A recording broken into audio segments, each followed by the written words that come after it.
በሴፕቴምበር 19 2025 በሰላም ዋለኝ ብሎ ከቤቱ የወጣው የ30 ዓመቱ ጄራርዶ ጄ ኢስትራዳ ባላሰበው መልኩ ሕይወቱ ተቀጠፈ። በዚች ቀን ኢስትራዳ ወደ ቤቱ ሲሄድ ይህ ነገር አጋጠመው።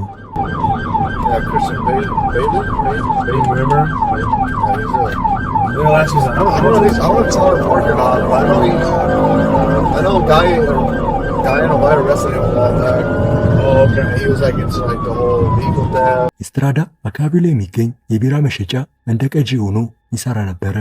ከዚህም በተጨማሪ ብዙ ሕይወቱ ዘመን ከካሜራ ጀርባ ሆኖ ነበር ያሳለፈው። ምክንያቱም ፊልም ሰሪና ፎቶግራፈር በመሆኑ ነበረ። እና በዚህች በተረገመች ቀን ሁሌ እንደሚያደርገው ስኬትቦርዱ እየነዳ ወደ ቤቱ በሚሄድበት ወቅት፣ በሌላ በኩል ደግሞ የኤልፒዲ ኦፊሰሮች የፖሊስ መኪናቸውን እየነዱ አንድን ወንጀለኛ ለመያዝ በፍጥነት እያሽከረከሩ ነበር። የፖሊሶቹ መኪና በተጨናነቀው መንገድ እየተጣጠፈ እና ቀይ መብራትን እየጣሰ ነበረ ሲሄድ የነበረው።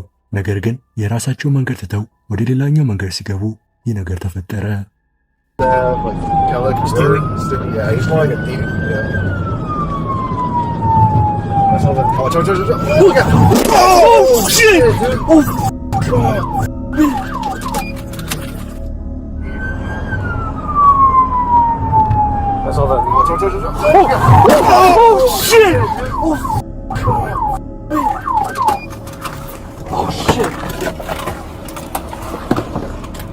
The next thing I said, we have an eye response to Woodside and Figueroa for Officer TC involved.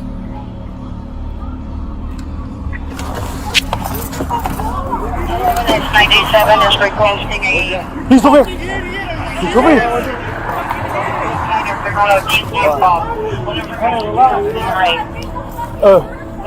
It is male, not conscious, not breathing. Subject from TC collision with vehicle. Then also have the super respond and the T unit. የፖሊሱ መኪና ኢስትራዳን ሲገጨው የተሰማው ድምፅ አካባቢው ላይ ፌስቲቫል እየታደሙ የነበሩ ሰዎችን ሳይቀሩ ምንድን የተፈጠረው ብለው ወደ ቦታው እንዲመጡ አድርጋቸዋል። ይህችም ለብዙ ሰዎች መልካም ቀን ትሆናለች የተባለች ቀን ወደ አስደንጋጭ ቀን ተቀየረች። ኢስትራዳ በፖሊሱ መኪና ተመቶ የአንድ መኪና ጎማ ስር ተቀረቀረ። ፖሊሶቹም ወዲያው መኪናቸውን አቁመው ኢስትራዳን ከመኪናው ስር ከወጡት በኋላ የመጀመሪያ ደረጃ ሕክምና አድርገውለታል።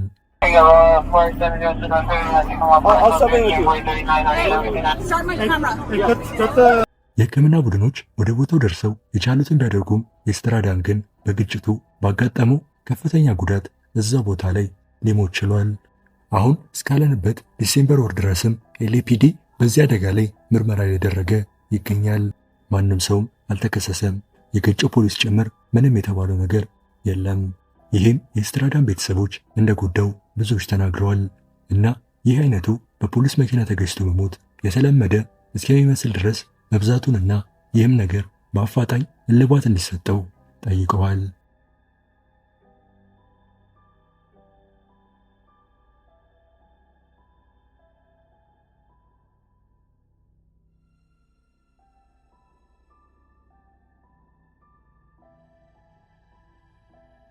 በኦገስት 10 2025 ሳውስ ካሮላይና በዚህ ሃይዌይ መንገድ ላይ ፖሊሱ ከፊት ለፊት ያለውን መኪና እንዲቆም ያዘዋል።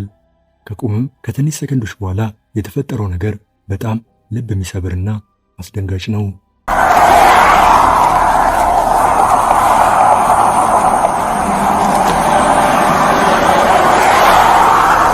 ከሌሊቱ 8 ሰዓት አካባቢ የፖሊስ ኦፊሰር የሆነው ዴኒስ ሪክስ የመንገድ ሕጎችን እየጣሰ ያየውን ነጭ ኒሳን መኪና እንዲቆም ያዘዋል።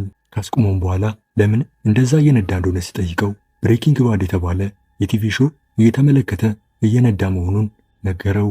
ለዛም ነበረ ትኩረቱን አጥቶ በአስፓልቱ ላይ ያልተገቡ ድርጊቶችን ሲያደርግ የነበረው። እናም በፖሊሱና በመኪና ውስጥ ያለው ግለሰብ ንግግር በአሪፉ እየሄደ ነበረ። ነገር ግን ከአሽከርካሪው ጋር በሚያወራበት ሰዓት ይህ ነገር ተፈጠረ። I'm good. I'm Trooper Dennis Ricks of the South Carolina Highway Patrol. The reason I was stopping is because you keep hitting your lane or the line there on the roadway. Are you okay? Yeah. I just, to be honest, You what? yeah, and I'll be honest, I know I shouldn't do that. Yeah, I'll take it down, but please do. Yes, Okay, so you also So somebody's also calling in saying you were touching the line, and I witnessed you touching the line. I understand. I see you watching, was that Breaking Bad? Unfortunately, It's a yes. good show, but Number of sellers. it's not.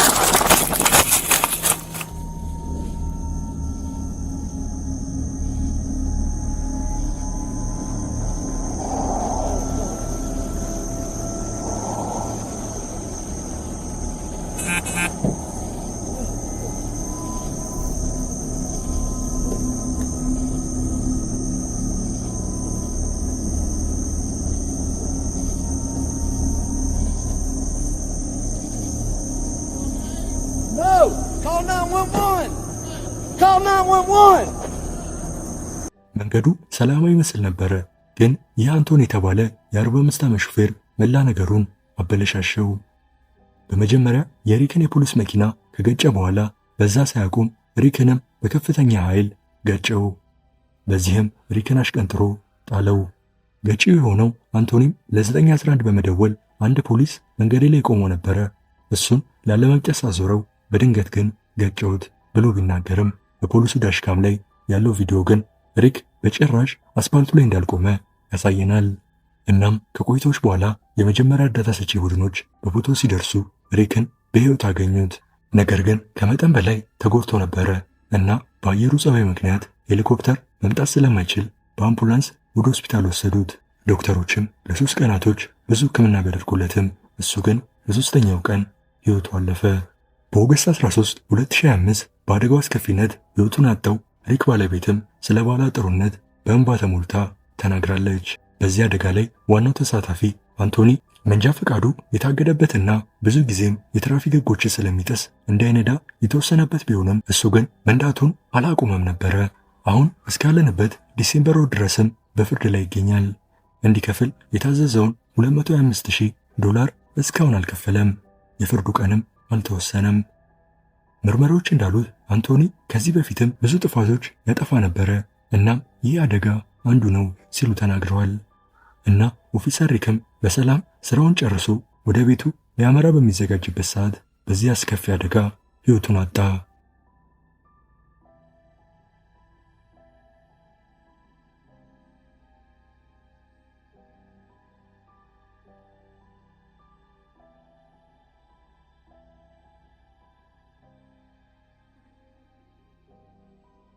በሜይ 10 2025 አንድ 19 ዓመት ልጅ አንድ ማንም ያልጠበቀው ነገር አደረገ። እሱም ነገሮችን ቀስ ብሎ እንደመወሰን በችኮላ አንድ ከባድ ውሳኔ በራሱ ሕይወት ላይ ወሰነ።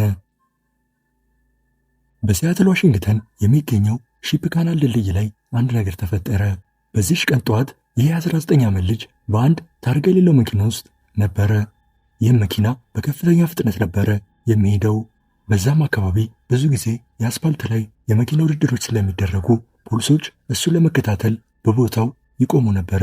በተለይ ደግሞ የአስፓልቱ በፍጥነት ለማሽከርከር መመቸት ብዙዎችን ይጋብዝ ነበረ። ከጠዋቱ 1 ሰዓት ከ48 አካባቢ በቦታው የነበሩ ፖሊሶች አንድን መኪና ያዩትና ለማስቆም ይሞክራሉ። አሽከርካሪው ግን እንደማቆም፣ እሱ ግን በተቃራኒው አደረገ። እዚህ ጋር ለፖሊሶች ቢያቆሙ በታሪኩ ላይ የምትመለከቱት ነገር አይፈጠርም ነበረ።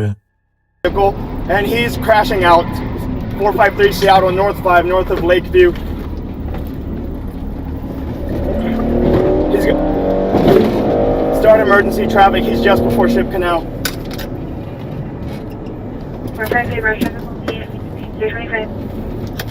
453 Seattle. I'm in pursuit, pitting the vehicle. 453 pitting the vehicle 325. Step out of the vehicle! Hey! Do not stop! Get out! Then put your hands up now! Put your hands up! Stay right there! Do you understand? Stay right there! Turn around!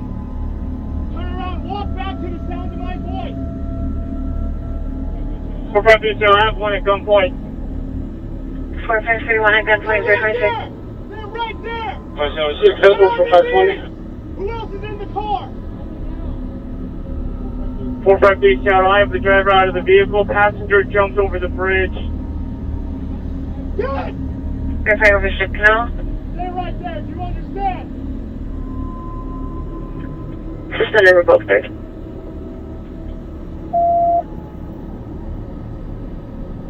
System 0028. መኪናው ከሌሎች ሁለት መኪናዎች ጋር ተጋጨ። ይህም ግጭት የቀኙን የፊት ጎማ ከመኪናው እንደወጣ አደረገው። ጎማው ቢወጣም ለመንዳት ሞክረው ነበረ። ነገር ግን ባለመቻላቸው አቁመውታል እና ከኋላቸው ፖሊስ መምጣቱንና ሊያዙ እንደሆነ ሲገባቸው አንድ ወጣት ከመኪናው በመውጣት ከ182 ጫማ ርቀት በላይ ካለው ድልድይ ላይ ተፈጠፈጠ። በዚህም አደገኛ ዝላይ ሕይወቱን በሚያሳዝን ሁኔታ ወዲያውኑ አጣ። እንዳዘላለሉም በጭራሽ የመትረፍ ዕድል አልነበረውም። Was it for that car meet thing, the Honda and everything? No, we were just having a chill night out. I don't know why he did. I'm gonna be so for real with you. I don't know why he did what he did. Did he take anything? Or? No. I guess he was just on his little kick and was like, all right, cool, I could try to get away. And I was like, by the time I knew what was going on, I looked up and I saw two cars in front of us. I looked at him, I said, I'm lucky I'm unscathed. Did he say anything? Nope. What did he do? He just got out the driver's seat, hopped out the car, and I guess hopped off the f***ing bridge. ይህ የተያዘው የ19 ዓመት ልጅ ታስሮ የነበረ ቢሆንም ብዙም ሳይቆይ ሊለቀቅ ችሏል። የገጯቸው መኪናዎች ውስጥም የነበሩ ሰዎች ጉዳት አልደረሰባቸው ነበረ። የሚነዱት መኪና የተሰረቀ መሆኑና አለመሆኑ እስካሁን ቀን ድረስ አልታወቀም። መኪናውን ማን እየነዳው እንደነበረም አይታወቅም። እንዳያችሁት ሁለቱም በተሳፋሪ ወንበር ጋር ነበር የወጡት እና ለምን ወጣቶቹ ከፖሊስ ሊያመልጡ አሰቡ የሚለው ጥያቄ በብዙዎች ይነሳል። በዚህ ድልድይ ላይም በተመሳሳይ አደጋዎች የተከሰቱ እያዩ ለምን የጥንቃቄ ከለላዎች አያደርጉም ሲሉ ብዙዎች ይጠይቃሉ። ልጁ የሚነዳው መኪና ታርጋ ስላልነበረው ደንግጦ የዘለለ ይመስላችኋል ወይንስ የገጫቸው መኪና ውስጥ የነበሩ ሰዎች አይተርፉም ብሎ? ሐሳባችሁን በኮሜንት ላይ አስቀምጡልኝ።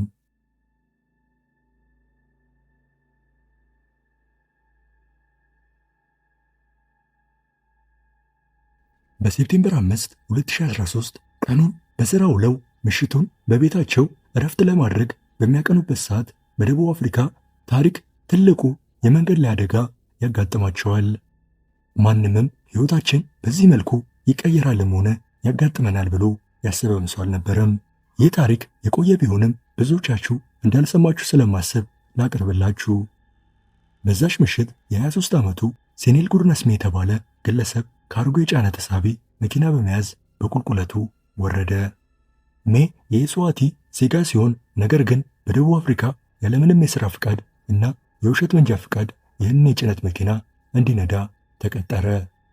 የሚነዳው ተሳቢ ራሱ ከጉዳዩ በኋላ ሲጠራ በመንገዱ ብቁ እንዳልሆነና ብዙ ሊስተካከሉ የሚገቡ ነገሮች ነበሩበት እና የ23 ዓመት ሹፌር በቁልቁለቱ በሚነዳበት ወቅት ፍሬኑ አልሰራ ይለዋል። በዚህም በከፍተኛ ፍጥነት ወደ ተጨናነቀው ጎዳና መጣ። በሰዓቱ መኪኖች የትራፊክ መብራቱ ቀይ በመሆኑ ቆመው ይታያሉ። እነሱም ቆመው የትራፊክ መብራቱ ቀለም እስኪቀይር በሚጠብቁበት ወቅት አንድ ትልቅ የጭነት መኪና በፍጥነት እየመጣ እንደሆነ አላወቁም ነበረ።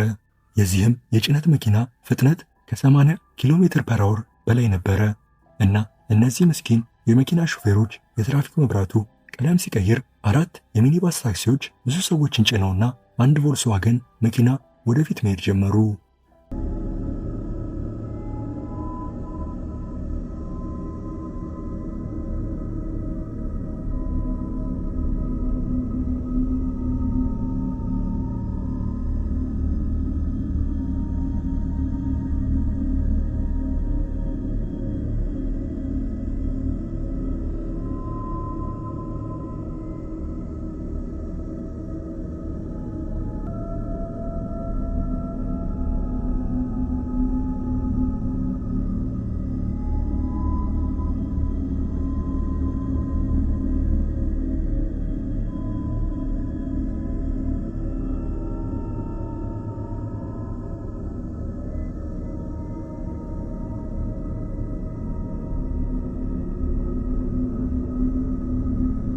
ማንም ሰው ባልጠበቀውና ባላሰበው መልኩ ይህ ትራክ መኪናዎቹን ገነጣጥሏቸው አለፈ።